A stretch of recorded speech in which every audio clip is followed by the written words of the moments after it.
যদি কোনোবাই আমাৰ ঘৰলৈ আহিব খুজিছে তেনেহ'লে ৰাস্তাত আমাৰ গাঁৱৰ মানুহৰ পৰা মোৰ ঠিকনা নল'ব। কিয় জানেনে?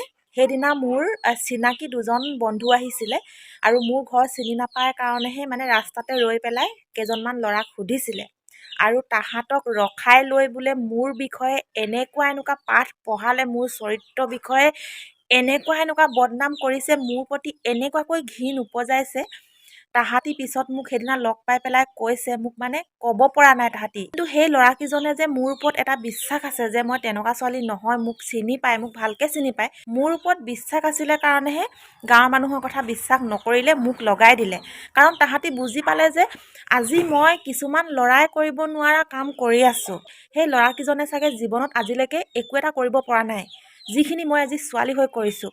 সেইটো কাৰণে তাহাঁতৰ হিংসা লাগিলে আৰু আমাৰ ঘৰলৈ যিমান মানুহ আহে চবকে মোৰ ওপৰত মানে বদনাম গাই ফুৰে বুলি তাহাঁতি বুজি পালে আৰু মোক কথাখিনি লগাই দিলে। কিন্তু এনেকৈ যদি অচিনাকি মানুহ আহি যায়, তেওঁলোকক যদি এনেকৈ বদনাম গাবলৈ হয়, নিজৰ গাঁওখনৰ কথা বেয়াকৈ ক'বলৈ বেয়া লাগে, সদায় ভালকৈ ক'বলৈ পালে ভাল লাগে। কিন্তু কিছুমান মানুহে এনেকুৱা কিছুমান কাণ্ড কৰি থাকে, মানে বেয়াকৈ ক'বলৈ বাধ্য হৈ যাওঁ।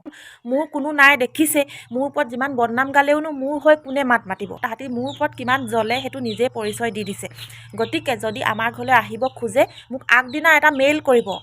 মেইলত মই আপোনালোকক মোৰ ঠিকনা দি দিম, নিজেই মোৰ ঘৰলৈ আহিব পাৰিব।